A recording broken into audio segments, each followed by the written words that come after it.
Hello everyone, this is Joseph from English with Joseph. Today I want to spend a few moments talking to you about discipline. Now you might be asking, what's discipline got to do with learning English? Well, actually, a lot. If you think for one moment that you're going to learn English simply by having a lesson once a week, you're very wrong. English requires a lot of practice. English has to be brought into your life. The language has to be lived.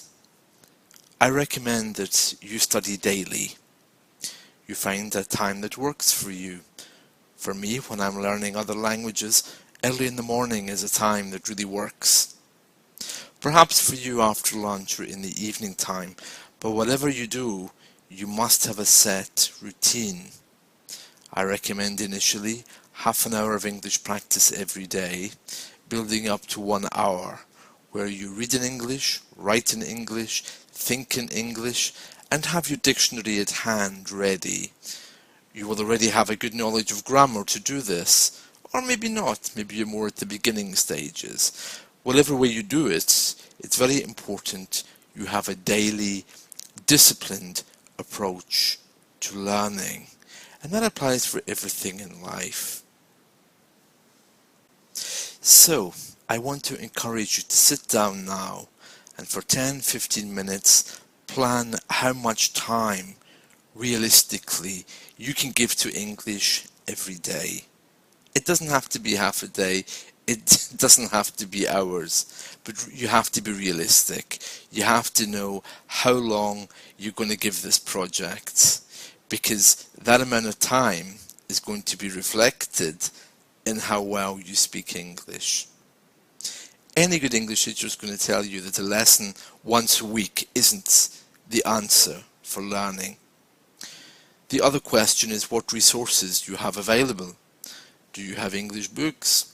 If you have a favorite book, for example, maybe you like Harry Potter, buy the English version and compare.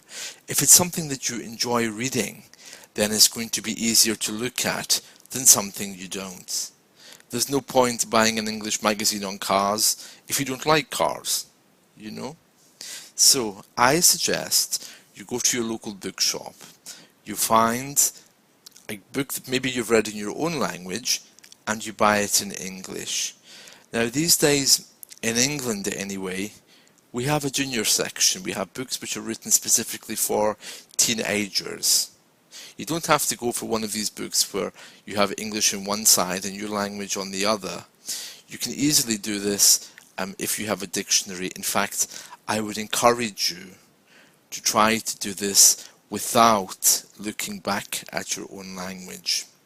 Ultimately, I would expect you to be thinking in English at different parts of the day as well.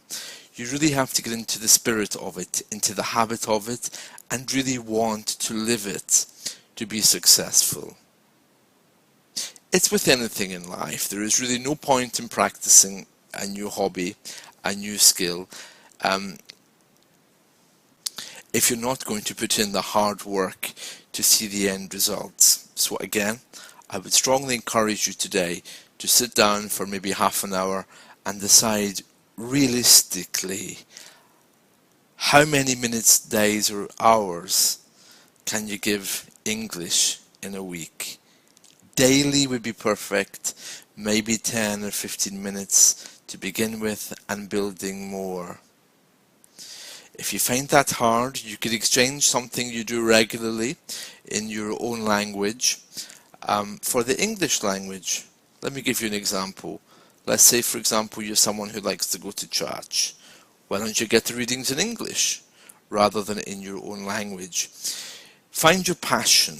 Whatever your passion is in your own culture and language, bring English into it. It'll be so much easier to learn.